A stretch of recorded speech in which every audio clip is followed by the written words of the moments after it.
우리 한번 따라 하실까요? 생명과 범죄 막음.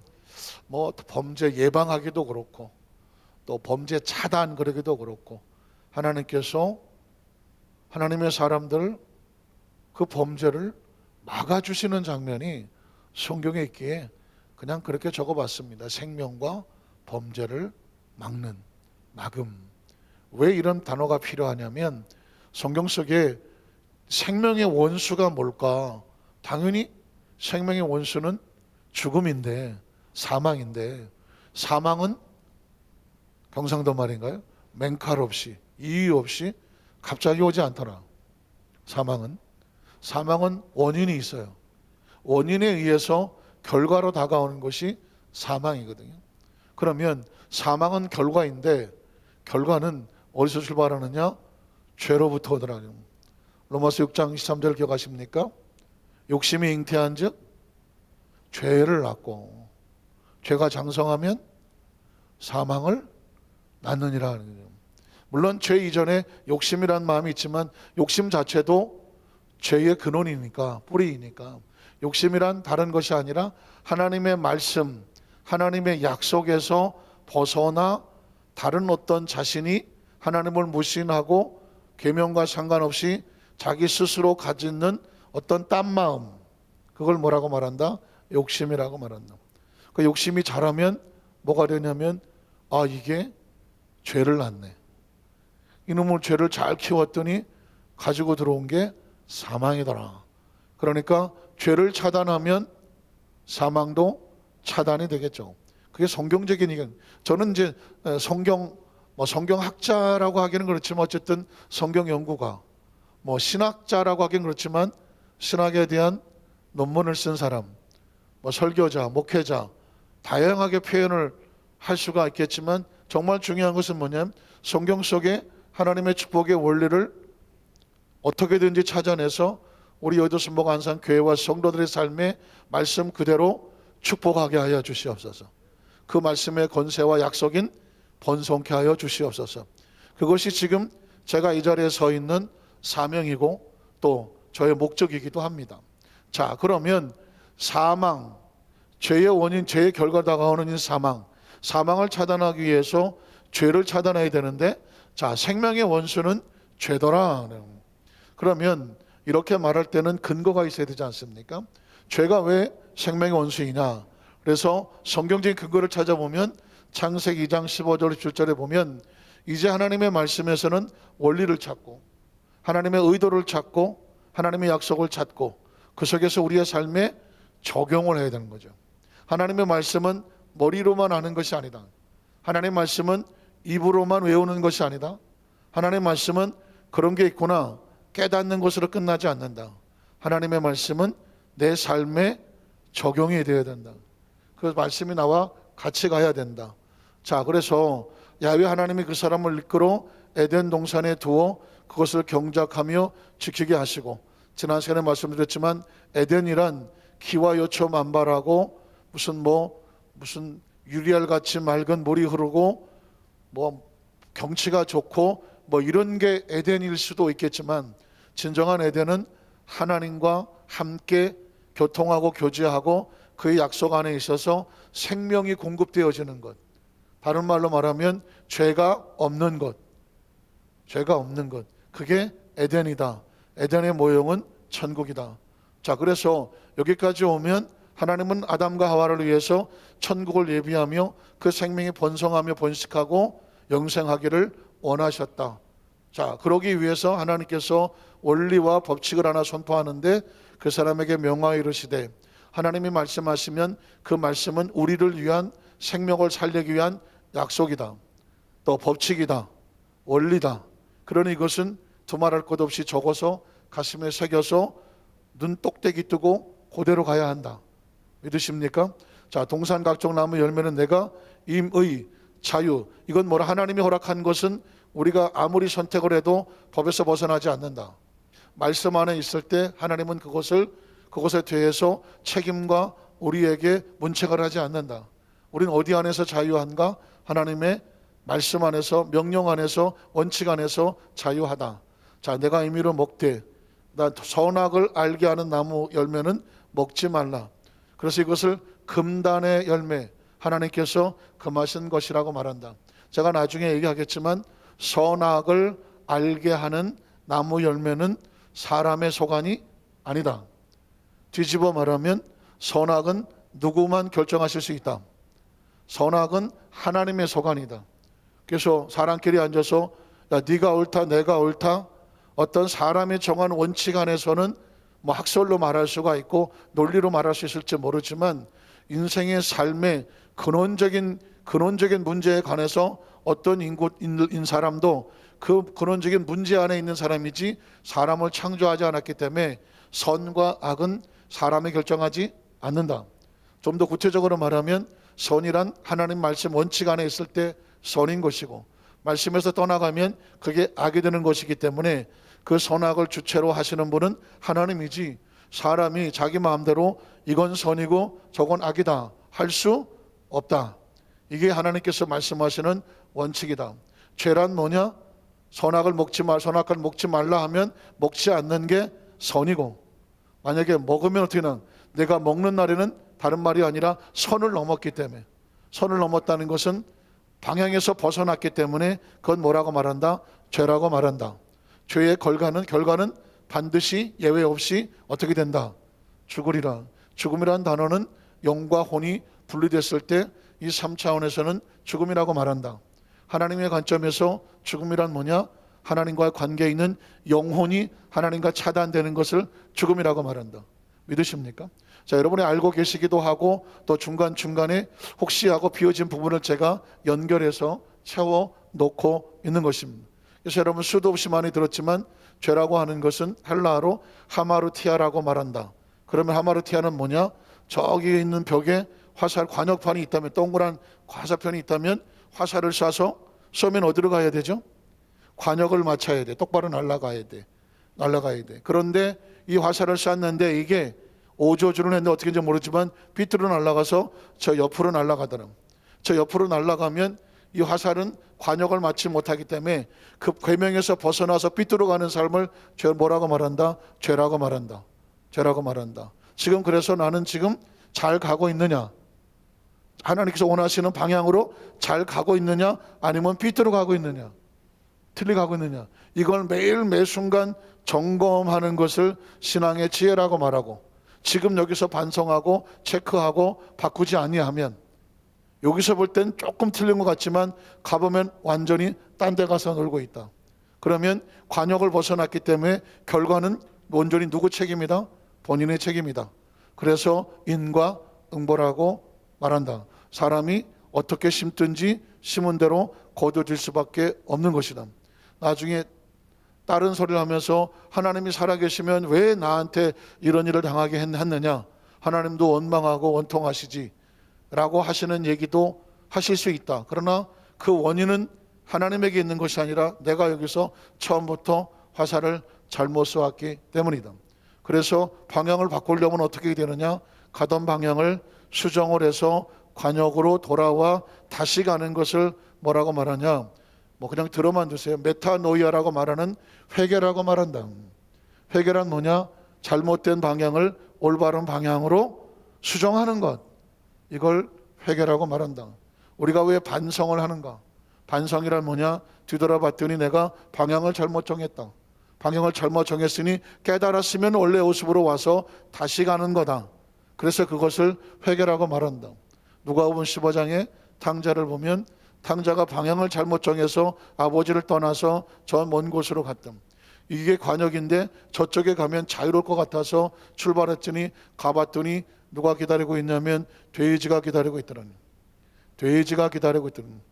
돼지의 열매를 먹고자 하나 그것도 먹을 수 없어서 돼지의 발톱에 채여서 그 돼지 우리에서 처량한 신세를 절망해 봤더라. 이야기는 뭐냐면 관역에서 떠나서 잘못된 방향은 죄의 결과는 사망인데 사망 직전에 돼지랑 한감 잠시 살아야 된다. 비로소 깨닫고 내가 하늘과 땅에 그리고 아버지에게 죄를 얻었으니 내가 아버지께로 다시 돌아가자. 한번 따라 하시게. 돌아가자. 이걸 깨닫는 걸 은혜라고 말하고, 돌아가자고 깨달았으면 방향을 바꿔야 된다. 결단하는 것을 회개라고 말한다. 바꿨으면 여기서 어떻게 가야죠. 시간이 좀 걸리더라도. 그래서 다시 아버지께로 돌아오니 성경에 말하기를 죽었던 내 아들이, 잃었던 내 아들이 다시 돌아와 살았다. 죄는 사망을 가져오지만 회개는 생명을 살린다. 그 생명을 살리는 길과 진리와 생명의 기준을 선포하러 예수님이 이 땅에 오신 것이다. 자, 그래서 여기서 말은 반드시 죽으리라 하니라. 죄는 뭔다? 어떻게 하나님과 분리되어 죽게 한다. 죽음이란 뭐냐? 하나님과 분리다. 기억을 하셔야 되죠. 창세기사 6절로 7절에 보면 이게 원칙이에요. 모든 계시록까지 이 원칙이 가는 거예요. 그러면 가인에게 이르시되 내가 분하여 함은 어찌 됨이며 안색의 변함은 어찌 됨이냐. 자, 나중에 또 이 얘기를 할 겁니다. 가인의 제사와 아벨의 제사, 하나님께서 가인의 제사는 받지 아니하시고 가인과 같이 받지 아니하시고 아벨과 아벨의 제사는 받았다. 자, 받고 안 받고의 선택은 결정은 누가 하시느냐? 하나님이다. 예배의 주권은 하나님이 하시는 거다. 그러니까 그 주권에 대해서 결과에 대해서 우리가 옳다 그르다 할 수 있다 없다? 할 수 없다. 가인은 여기서 아니 내가 내 예배 내 제물을 내가 드렸는데 하나님이 그걸 왜 안 받느냐? 가인은 이미 여기서 아담과 하와의 분리됐던 그 잘못된 심산을 가지고 있었죠.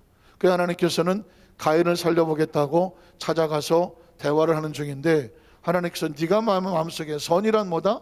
하나님의 말씀 안에 순복하고 순종하여 같이 가는 거다.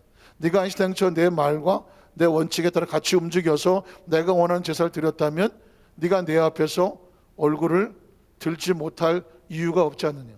하나님과 사이에 뭔가 거리키고 양심이 가책이 되고 이건 하나님께서 원하는 것이 아닌데 그럼에도 불구하고 자기가 밀어붙인 어떤 것, 그것들로 인하여 하나님 앞에 서니까 고개를 들지 못하더라. 선을 행하지 아니하면 뭐가 찾아오느냐. 그 다음 절에 보면 죄가 문에 엎드려 있다. 제가 수도 없이 말했죠. 선을 행하지 않으면 하나님의 계명과 원칙과 말씀에서 벗어나면 바깥에서 누가 기다리고 있다? 죄가 기다리고 있다. 죄는 법에서 어긋나는 사람을 잡아먹으려고 기다리고 있다. 여기서 엎드려 있다는 얘기를 영어 성경에 보면 크롤이라고 하는 단어를 쓰더라. 크롤은 동물의 왕국에서 보셨겠지만 사자나 이런 포식자들이 영양이나 뭐 이런 거 순로를 잡으려고 할 때 땅바닥에 배를 깔고 기는 거, 상대가 눈치를 못 채도록 바람 반대편에서 계속 가까이 가서 사정거리까지 가면서 기고 노리는 것. 그래서 어느 정도 내가 뛰었을 때 저놈이 뛰는 속도보다 내가 빠르게 잡을 수 있겠다고 생각을 해서 스타트하면서 뛸 때 그 전까지 기어가는 걸 뭐라고 말한다? 엎드려 있다. 그러니까 죄는 지금 우리 주위를 빙빙 돌고 있다. 뭐 하기를 돌고 있나요? 법에서 말씀에서 어긋나기를 기다리고 있다. 어긋나는 순간 팍 덮쳐서 잡으려고 하는 것이 바로 죄다. 왜냐하면 죄는 뭘 기다리느냐? 사망에 끌고 갈 자를 노리고 있다. 그래서 하나님께서 말씀하시기를 죄가 너를 원한다. 사자는 먹을 거리를 원하는, 영양을 원하고 뭐 사슴을 원하고 때로 얼룩말, 심지어 코끼리 기린까지 잡아먹으려고 덤벼드는 이게 사자의 본능이거든요. 죄는 뭐냐? 영혼을 도적질한다. 잡아먹으려고 한다. 그럼 어떻게 해야 돼? 네가 거기에 잡아먹히지 않으려면 항상 예의주시하며 상대를 경계하며 벗어나야죠. 그래서 너는 죄를 어떻게 해라? 다스릴 지니라. 한번 따라 너는 죄를 다스릴 지니라. 우리가 알지 못하든 알든 알지 못하든 죄는 우리를 원한다. 우리 영혼을 도적질을 한다. 왜 그럴까? 죄의 배후에는 누가 있다? 죄의 배후에는 죄의 화신이고 죄의 원자인 마귀가 있는 거거든요. 혹시 아십니까? 물귀신 작전 아니에요? 물귀신? 물속에 버티는 아이고 물귀신이 나를 잡아당기네. 지가 귀신이기 때문에 남도 죽이려고 하는 물귀신 작전이란 너도 죽고 나도 죽자기 물귀신 작전이거든요. 이 마귀는 죄에 빠져서 죄에서 심판을 받은 자인데 그 영혼을, 살아있는 영혼을 너 죽고 나 죽자라고 잡아당기는 게 바로 죄가 원한다. 그럼 우리는 어떻게 하느냐? 죄를 다스려야 되는데 죄를 어떻게 다스리느냐? 방법은 하나님 말씀으로 무장을 하고 죄가 무엇인지를 경계하고 죄와 부딪혔을 때 도망을 치고 분리를 하고 죄를 떠날 수 있어야 되죠. 믿으십니까? 이게 바로 아담과 하와 에덴, 그 다음에 가인에게 해줬던 것이죠. 그래서 9절로 12절에 보면 제가 이제 한 해를 마무리 치면서 성경의 본문에도 그러기도 하지만 죄를 막기 위해서 우리가 죄를 알아야 되는 죄의 정체를 지금 알아가는 거거든요. 자, 야훼께서 가인에게 이르시되 네와 아벨이 어디? 가인은 하나님의 말씀을 전혀 듣지 아니하고 자기 하고 싶은 대로 가인을 쳐서 죽였죠. 하나님께서 가인을 찾아와서 네 아우 아벨이 어디 있느냐라고 물었습니다. 그가 이르되 가인은 아주 뻔뻔스럽게 내가 알지 못합니다. 내가 알지 못합니다. 아마 그랬을 것 같아요. 눈을 희번덕거리면서 똑바로 쳐다보지도 않고 그걸 왜 나한테 물어요? 그렇게 얘기할 때 속에는 온갖 반감과 적대감과 하나님을 향한 분노와 자기 나름대로의 억울함과 어떤 복합적인 감정으로 하나님에 대해서 이미 갈 때까지 다 가버린 감정적인 혼돈과 무너진 상태에서 그걸 왜 나한테 물어요? 그리고 뭐랍니까? 내가 내 아우를 지키는 자입니까? 내일도 바빠요. 대부분의 그 어떤 악을 행해놓고 자기를 합리화시키는 사람들이 상대에게 할 때 보통 그렇게 하겠죠. 네가 내 속을 알아? 내가 왜 그렇게 했는지 알아? 나도 말이야 힘들어. 하지만 어떡해? 나는 어쩔 수 없었어. 그러니까 죄를 짓는 사람들 대부분 합리화. 난 그럴 수밖에 없었어. 라는 얘기를 지금 하나님 앞에 간접적으로 그걸 왜 나한테 물어요? 하나님 아실 거 아닙니까? 하나님이 내 제사를 안 받으셨잖아요. 내 입장 대보세요. 나 서운하죠. 섭섭합니다. 억울하죠. 가만히 보니까 하나님은 아벨만 좋아하는 것 같아요. 저 자식만 없으면 하나님이 나한테 관심이 있지 않겠어요? 어쩔 수 없이 저는 아벨을 내가 죽일 수밖에 없었죠. 그 뭐 증거 있습니까? 뭐 이렇게 지금 나오는 거죠. 그랬더니 내 아우를 지키는 자입니까? 그랬더니 이르시되 내가 무엇을 하였느냐? 무엇을 하다. 인간이 무엇을 했을 때는 선택을 하는 거죠. 선택은 뭐냐? 하나님 말씀에 근거한 행동이냐? 아니면 감정과 기분과 자기 어떤 것을 선택한 것이냐? 행동에는 반드시 책임과 대가가 따른다. 왜 말이 시가 됩니까? 말은 대가가 따르잖아요. 말은 대가가 따릅니다. 행동도 대가가 따릅니다. 인생도 뒤돌아보면 행동의 대가가 여기까지 우리를 끌고 왔을 수 있습니다. 자, 그래서 무엇을 했느냐라는 것이 결국 우리의 삶에 대한 창조주의 질문이겠죠. 아마 모르긴 몰라도 그 전에 보니까 여러 가지 영화 이런 데 보면 저승사자 앞에 가서 또는 어디 무슨 심판대 앞에 갔을 때 그 심판대 앞에서 묻는 얘기가 뭐예요? 너는 무엇을 하다가 왔느냐? 한번 따라하세요. 너는 무엇을 하다가 왔느냐? 복합적인 얘기겠죠. 무엇을 하다가 왔느냐? 사실은 우리가 이 세상을 떠날 때 나는 뭐 하면서 살았지? 그리고 만약에 우리가 어떤 심판대 앞에 선다라는 인식이 있다면 당할 질문이 그거겠죠. 넌 무엇을 하다가 왔느냐가 물었겠죠. 무엇을 하다가 왔느냐. 그래서 보증과 약속이 있는데 우리를 약속으로 보증하시는 분이 예수 그리스도, 이 땅의 삶 가운데 개인 변호사 같이 우리를 약속으로 이끌어 가신 분이 성령님. 그 앞에 섰을 때 우리가 일일이 어쩌고 저쩌고 할 이유가 없는 것은 예수 그리스도의 약속이 우리를 보증하여 여기 와서 이 사람은 예수 그리스도, 하나님의 약속의 증거인 예수를 믿고 약속에 들어온 하나님의 자녀이며 그 약속을 듣고 무장하고 약속대로 행하고 약속을 믿고 살아왔습니다. 그걸 해야 되는 거죠. 우리는 그걸 해야 되는 거죠. 자, 그래서 내 아우의 피소리가 땅에서부터 내게 호소하느니라. 땅에 그 입을 벌려 내 손에서부터 내 아우의 피를 받았은즉 내가 땅에서 저주를 받는다. 다른 사람의 생명을 앗아가면 너의 생명도 온전하지 않다. 결국 그게 뭐예요? 인과응보죠. 인과응보죠. 그래서 구약 시대에 또 그 고대 시대의 법전들은 뭐 함무라비 법전이나 법전에서 다 eye for eye, 눈에는 눈, 뭐 teeth for teeth, 이빨에는 이빨. 상대방의 눈을 뺐으면 네 눈도 빼고, 상대방의 이빨을 털었으면 네 이빨도 털고. 이게 그런 거에 대한 법전이었어요. 법전이요. 근데 이 구약 시대에는 어쩔 수 없어. 마치 인생의 초등 시기와 같아서 삶을 살아갈 때 인간이 스스로 서로를 보호하고 살아가기 위해서 다른 사람의 생명에 손대지 마라. 원칙적으로 가르치려면 네가 다른 사람의 다리를 부러뜨리면 네 다리도 부러진다. 그럼 어떻게 생각하겠어요? 내가 상대방의 다리를 부러뜨리면 누구 다리도 부러져야 돼. 내 다리도 부러져야 돼. 그러니까 서로 피차에 뭐 하죠? 조심하게 되죠. 이게 가장 기본적인 윤리예요. 시대가 워낙 그러니까.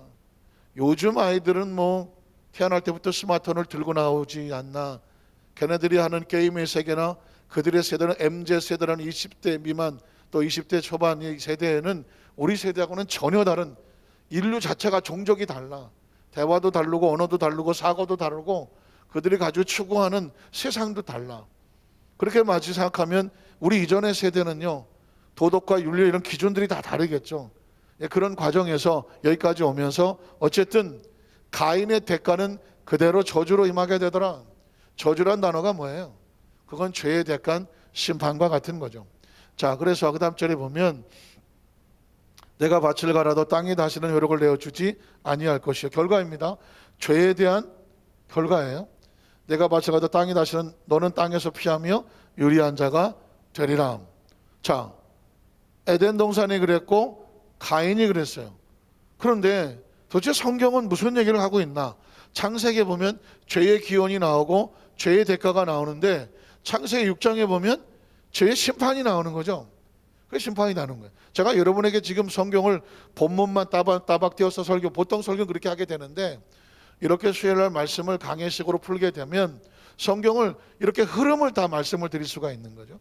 그러니까 에덴의 사건이나 가인의 사건이나 같이 연결된 거죠. 그 죄가 흐르고 있잖아요. 그러면 그 죄의 흐름이 돼서 죄는 반드시 뭘 가져오느냐? 심판을 가져오죠. 아까는 결과를 넘어서 심판을 그러면 이제 창세기 6장은 죄에 대한 심판에 대한 이야기 되죠. 창세기 6장 1절로 3절에 보면 사람의 땅에 번성하기 시작할 때에 그들에게서 딸들이 나니 하나님의 아들들이 사람의 딸들의 아름다움을 보고 자기들이 좋아하는 모든 여자를 아내로 삼는지라. 자기들이 좋아한다는 얘기가 어쩌면 인간의 지금 하나님 구약 성경 속에서는 에덴 동산에서는 하나님이 원하시는 게 그게 의의 길이었어. 선한 것이었어요. 그런데 지금 이 노아 홍수 시대에 보면 사람들이 자기가 좋아하는 일을 하기 시작하죠. 가인이 그랬고 아담과 하와도 그랬고 그 시대가 그랬습니다. 자, 야훼께서 이르시되 그러면 사람이 자기 좋은 대로 살면 결과는 뭐다? 나의 영이 영원히 사람과 함께하지 아니한다. 우리 그 여의도 수만사교회 성도들은 믿음이 원체 좋아요. 사실 엄청 어려운 얘기고 겁나는 얘기 아닙니까? 겁나는 얘기예요. 제가 이 이야기를 지금 이 시간에 이 부분을 찾아서 말씀을 드리는 이유는 뭐냐면 이제까지 삶을 살아오면서 혹시라도 이런 부분에 대해서 잘 알지 못하여 이런 부분에 대해서 그냥 어렴풋해서 인생을 뒤돌아보니 그때 그렇게 해서는 절대로 안 됐는데 후에 막심한 그 어떤 것들이 앞으로의 살아갈 삶 속에서는 절대로 재현되지 말라고 제가 이 이야기를 여러분에게 말씀을 드리는 거예요. 제가 또박또박 그냥 이렇게 말을 하고 있지만 심정은 터집니다. 왜냐하면 이건 운명이 달린 거고요. 생명이 달린 거고요. 우리가 부모면 그 부모로 인하여 자식이 달려있는 거고요. 자식과 자손과도 달려있는 거예요. 그러니까 여기 있는 지금 제가 말씀을 드리는 이것은 성경 속에 흐르고 있는 원리와 원칙이기 때문에 여러분이 가슴에 꼭 새기셔서 하나님의 말씀을 그냥 그날의 교훈으로 들으면 되지 않아요. 전 여러분들에게 반드시 원리와 원칙으로 평생에 이 말씀이 여러분을 붙잡고 그 삶의 원칙이 되시기를 주님의 이름으로 축복합니다. 자, 그래서 영이 떠난다고 하면 정신 번쩍 나지 않겠습니까? 인간은 하나님의 영이 떠나면 내 영이 떠나도 끝인데 뭐 하나님의 영이 떠나면 살아도 의미가 없는 거예요. 자, 그 다음에 5절로 7절에 보면 이는 그들이 육신이 됩니다. 그러나 그들의 날은 120년 되리라 하시니라. 계속 갑니다. 그 다음 절에 보면 야훼께서 사람의 뭐가 나와요? 죄악이라는 단어가 나오죠. 죄라는 단어가 나오면 긴장하셔야 됩니다. 왜냐하면 죄는 반드시 뭘 가져오냐면 결과를 가져오고 그 결과의 마지막은 뭐다? 심판이거든. 결과의 마지막은 심판입니다. 자, 야훼께 사람의 죄악의 세상에 가득함과 그의 마음으로 생각하는 모든 계획이 항상 악할 뿐임을 보시고 땅 위에 사람 지으셨음을 한탄하사 마음에 뭐하시고 근심하시고 또 계속 넘어갈까요? 이렇게 내가 창조한 사람을 내가 지면에서 쓸어버리되 이걸 뭐라고 말해요? 심판이잖아요. 사람을 쓸어버립니까? 죄를 쓸어버립니까? 죄를 근절은 하나님은 죄를 근절하고 단절하고 소멸하기를 원하시네요. 그래서 심판이란 뭐냐? 사람의 생명에 대한 심판이 아니라 죄에 대한 심판이죠. 사람이 심판을 받는 것은 사람의 생명이 심판하는 것이 아니라 그 생명에 대한 죄의 대가로 받는 것이죠. 자, 그래서 사람으로부터 가축과 기는 것과 동중의 새까지 그리하니 이는 내가 그것들을 지었음을 어떻게 한탄합니다. 하나님이 지은 것은 죄의 대가로 살지 말고 선의 대가로 살기를 원하신 것입니다. 근데 죄의 대가로 인간의 생명이 저렇게 빛을 잃어가니 하나님께서 그것을 어떻게 하시더라?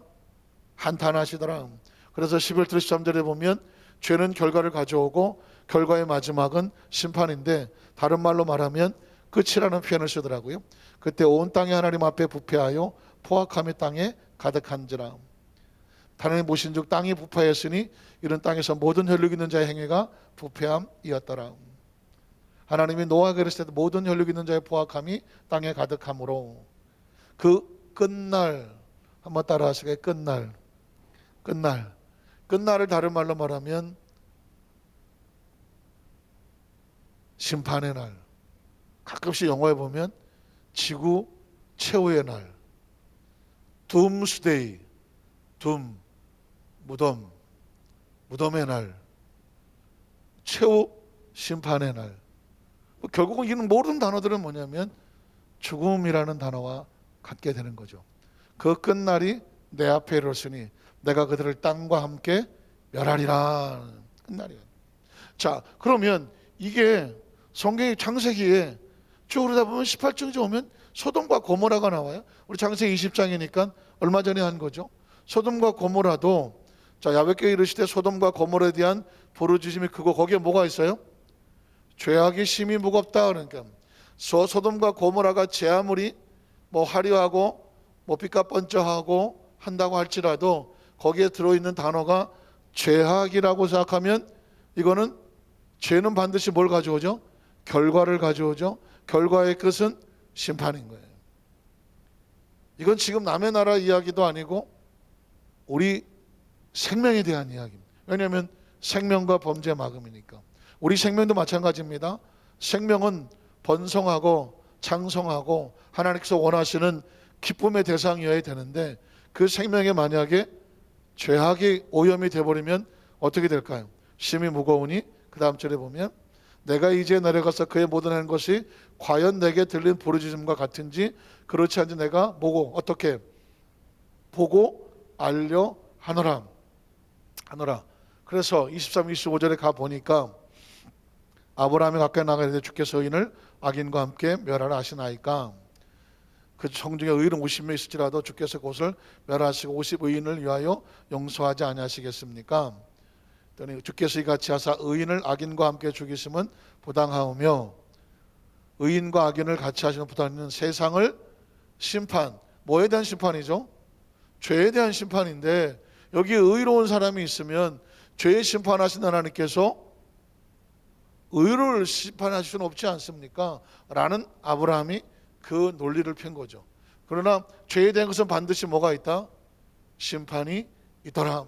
사실은 뭐 이것만 가지고는 뭐 더 뭐 계속 흘러내려가지만 요거를 염두에 두고 창세기 20장을 가보면 하나님이 왜 이러시는지를 알게 되죠. 창세기 20장 1절에서 3절에 가보면 아브라함에게 죄를 지을 뻔했던 아비멜렉을 잘 안 보이는 행동인데요. 잘 안 보이시는 행동인데 하나님이 그 죄를 막아. 이건 엄청난 은혜죠. 이 본문이 굉장히 특별한 거예요. 그래서 이 본문을 지금 이 본문이 왜 이런 일이 벌어지느냐를 알기 위해서는 이 앞에 상황을 한번 제가 정리를 하고 그 관점으로 들어가 줘야 되는 거죠. 자, 그러면 창세기 20장 1절로 3절에 보면 아브라함이 거기서 네게부 땅으로 옮겨가 가데스와 술 사이의 그랄에 어쨌든 가나안 땅에 거랄에 거류했다는 것이죠. 그랬더니 그 안에 사라를 자기 누이라 하였으므로 그랄 왕 아비멜렉, 그러니까 예전에 창세기 12장 이하에 아브라함에 있었던 그 상황과 같은 상황일 수도 있고 그 상황을 다시 끄집어낼 수도 있는 상황이고 똑같은 일이 똑같이 벌어지지는 않았을 거라고 생각을 하는데 또 다른 관점에서 보는 거죠. 자기 누이라 하였으므로 그랄 왕 아비멜렉이라는 사람이 사람을 보내요. 저 아브라함의 그 누이가 내 마음에 드는데 우리 뭐 같이 우리 가정을 이루면서 살면 좋겠다. 사라를 데려갔습니다. 그랬더니 그 밤에 하나님이 아비멜렉의 현몽이 뭐예요? 꿈에 나타나시고 그에게 이렇게 말씀을 합니다. 뭐라고 말했을까요? 내가 데려간 이 여인으로 말미암아 내가 죽게 될다. 그는 남편이 있는 여자다.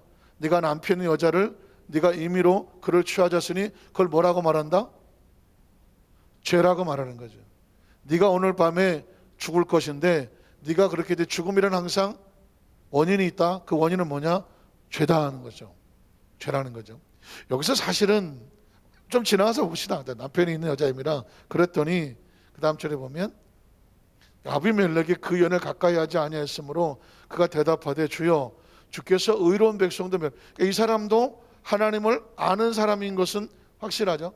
하나님에 대해서 인식을 하고 주여라고 고백하며 의로운 백성도 멸하십니까?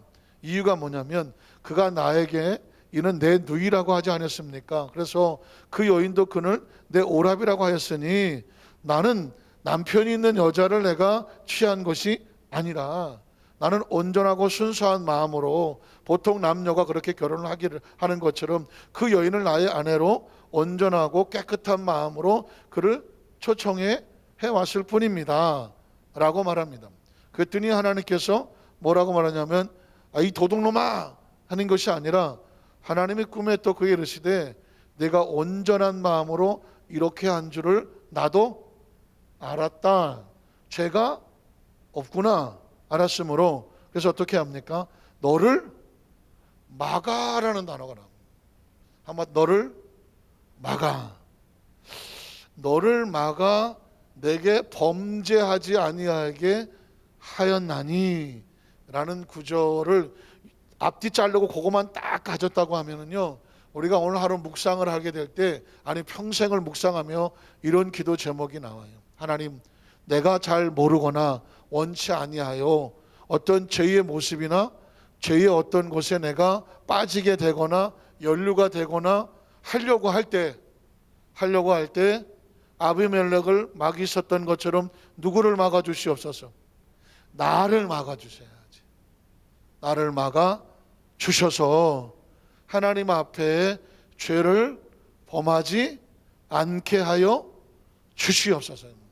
이게 굉장히 중요한 거예요. 왜냐하면 이게 안 막아지면 만에 하나 아비멜렉이 하나님 앞에 범죄를 했다. 그럼 하나님께서 말씀하시기를 네가 지은 죄로 인하여 너는 죽으리라 그랬거든요. 그러니까 인생의 삶을 한마디로 이렇게 말하면 우리 앞에 죄의 장애물이 막 있는데 그거를 잘 피하여 목적지까지인 하나님의 집까지 잘 가는 거예요. 잘 가는 거예요. 그러기 위해서 말씀도 듣는 거고 그러기 위해서 기도도 하는 것이고 그러기 위해서 우리가 오늘도 예배하면서 하나님의 영적인 감각으로 무장하여 잘 피할 것을 피하게 하시고 선택할 것을 선택하게 하여 주시옵소서. 이 사람이 영적으로 살아있는 사람이고 영적으로 분별이 된 사람이고 성령의 인도를 받는 사람이고 계명을 존중히 여기는 사람이고, 이 사람을 뭐라고 그래요? 복 있는 사람이라고 말합니다. 이게 안 돼서 이게 지금 죄인지 죄가 아닌지 모르고 막 자기 마음대로 좌충우돌 우당탕탕 하다가 보면 목적지 가기도 전에 스톱될 수 있다는 거죠. 자, 못하게 하기 때문이라. 자, 그래서 그 다음 절에 보면 7절에 보니까 이제 그 사람의 아내를 돌려보내라. 죄를 짓지 않기 위해서 네가 잘못 선택했다면 원위치 원래 방향으로 돌려보내라. 그는 선지자라. 자, 아브라함은 하나님이 선택하여 믿음으로 조상 세우신 선지자요, 사례는 선지자의 아내요. 선지자란 하나님의 약속된 하나님의 사람이요, 사례는 그도 역시 하나님의 약속 안에 하나님의 약속을 이루어야 된 하나님의 사람이다. 그가 너를 위해서 기도하면 내가 살 수 있게 된다. 내가 살려니와, 그 다음 절에 보면 내가 돌려보내지 아니하고 말씀에 순종하지 아니하며 하나님의 선지자 하나님의 약속에 되어 있는 그 약속에 네가 손을 대려고 흠집을 내려고 하면 너와 내게 속한 자가 반드시 다 어떻게 된다? 하나님 앞에 심판을 받아 죽게 된다 하는 거예요. 여기서 제가 여긴 기록하지 않았지만 아주 중요한 것을 하나 뽑아서 드리면서 결론을 내리려고 하는데요. 사라를 왜 하나님께서 아비멜렉이 손대지 못하도록 하나님이 친히 꿈에 나타나셔서 그가 죄를 짓지 못하도록 막아주셨을까요? 사라는 아비멜렉의 손을 댈 수 있다 없다? 될 수 없다. 왜 될 수 없을까요? 하나님은 사라를 통해서 누가 태어나기 위해서 약속된 사람이에요.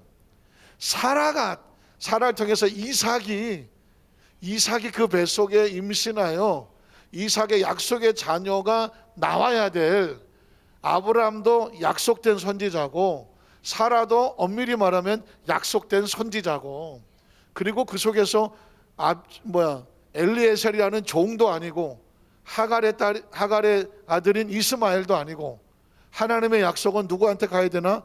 이삭에게 가야 되거든. 그 이삭을 통해서 야곱이 나와야 되고 그 야곱에서 12아들이 나오고 이게 하나님의 약속에 흘러야 되는데, 아니 어디서 아비멜렉이 틱 들어와서 사라를 끌어다가 자기 왕궁으로 갖다나. 이건 사라를 한 여인으로 취한 것이 아니라 하나님의 약속에 흐르는 흐름에 그가 정면으로 도전한 것이 된 거죠. 그래서 그가 잘못된 사람이었다면 심판을 받아 마땅하지만 이 사람이 보니까 그럴 의도는 없었어. 그래서 내가 네 의도를 알았으니 너를 막아서 범죄하지 못하게 할 거다. 그러나 사라는 돌려보내라. 왜냐하면 그는 내가 하나님의 약속의 흐름을 위해서 사용할 하나님의 자녀다. 말씀을 정리합니다. 이 땅의 삶을 살면서 하나님에게 가장 중요한 건 뭐다? 하나님의 섭리라고. 섭리는 많이 들어보시죠? 하나님의 섭리? 섭리가 뭐냐면 하나님께서 반드시 그렇게 해야 하는 하나님의 계획이고 하나님의 비전이고, 그리고 하나님께서 움직이시는 하나님의 뜻이에요. 그 뜻에는 뭐가 들어있느냐? 약속이 들어있는 거예요. 그래서 저와 여러분이 하나님의 약속된 자녀가 되었습니다. 믿으십니까? 누굴 통해서?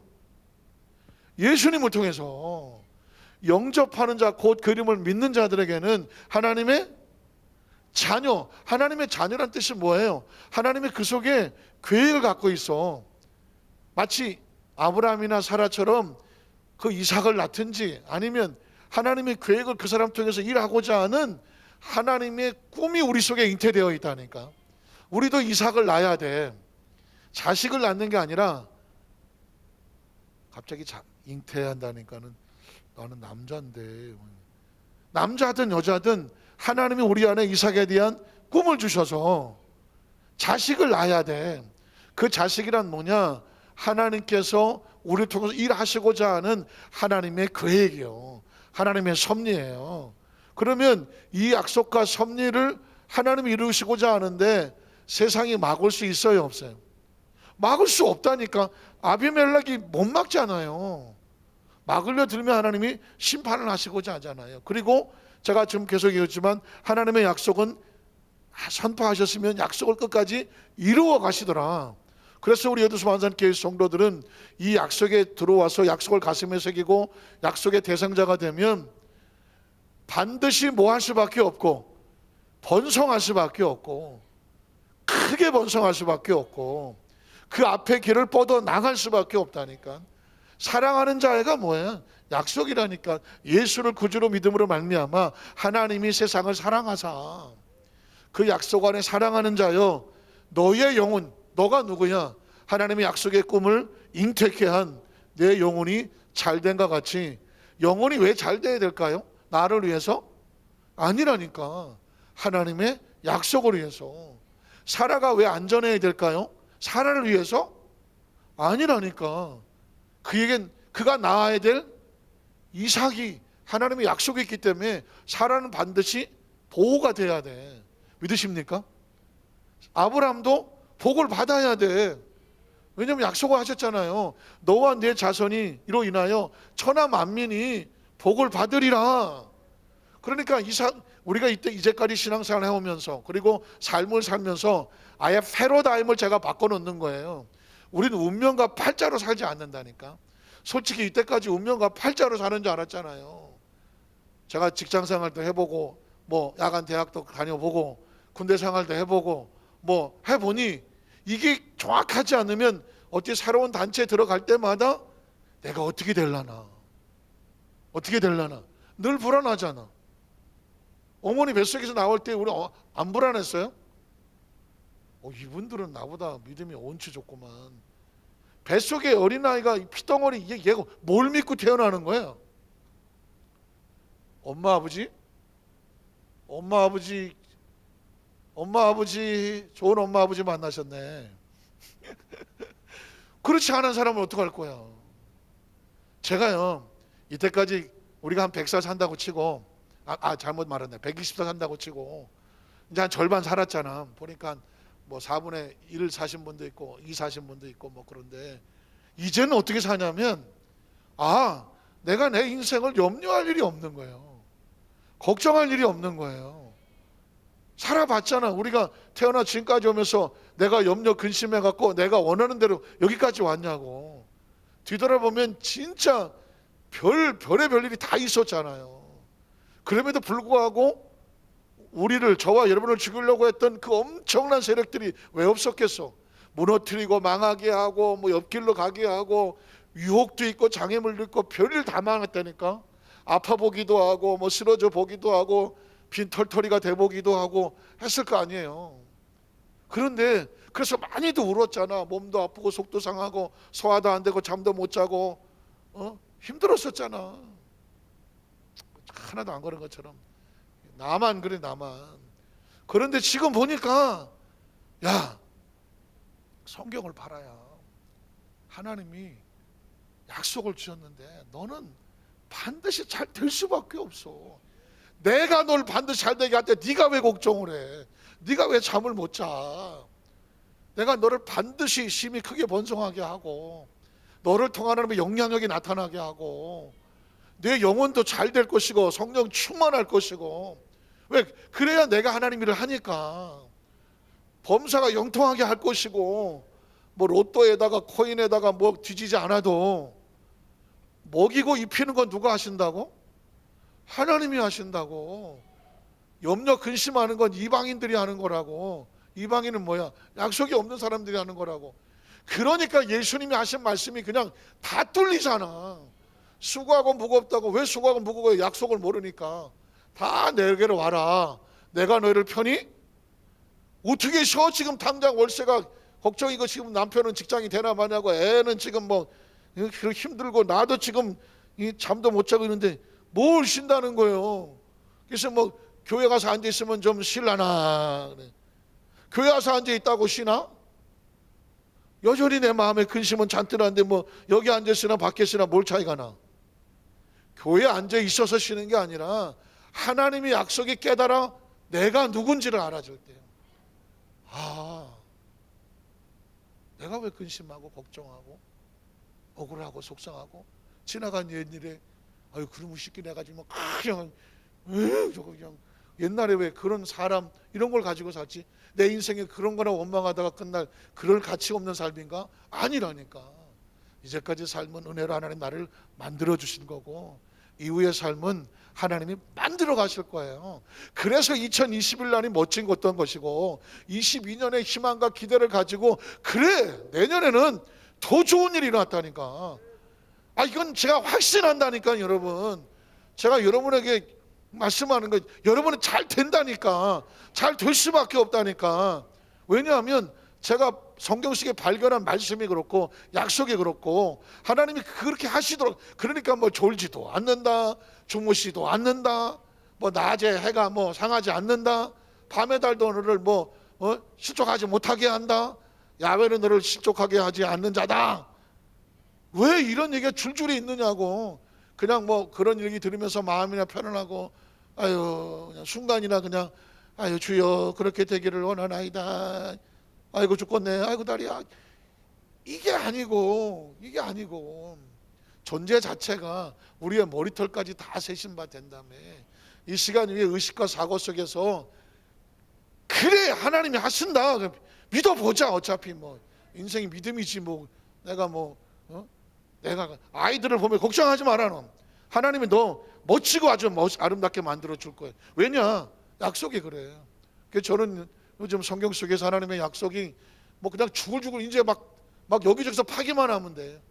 그걸 제가 하여튼 여러분에게 하나하나 조각조각해서 다 심어주면 여러분은 그 말씀을 붙잡고 하나님 약속대로 해주신다며요. 이 죄만 멀리하면 돼. 이 죄만 멀리하고 약속만 붙잡고 가면 하나님께서 반드시 번성하게 하겠다고 말씀하셨어요. 그건 저와 제 자신도 마찬가지. 저도 번성합니다. 왜 굉장히 좀 배 아픈 표정으로. 전 반드시 잘 됩니다. 그냥. 좋은 일은 하고요. 아주 나 이런 말 하고 싶어서 아주 그냥 목이 건질건질해 아주 내가. 왜냐하면 하나님 마음에 자꾸 설레임을 주고 너 걱정하지 말아요. 내가 너 인생을 여기까지 끌고 왔고 앞으로 끌고 갈 거야. 가만히 생각하니까 쓸데없이 내가 걱정했어. 쓸데없이. 그러니까 우리 성경에 한 번이라도 근심하라는 얘기 있습니까? 염려하라는 얘기 있습니까? 두려워하라는 얘기 있습니까? 없잖아요. 이걸 발견해야 진짜 예수 믿는 사람과 믿지 않는 사람의 차이가 있고 우리 여도수 안산교회 성도들 이 땅의 모든 크리스찬들이 복이 있지만 이 약속을 붙잡고 가는 우리 정례들은 조금 더 복이 있어서 겸손하셔서 아멘도 크게 안 하십니다.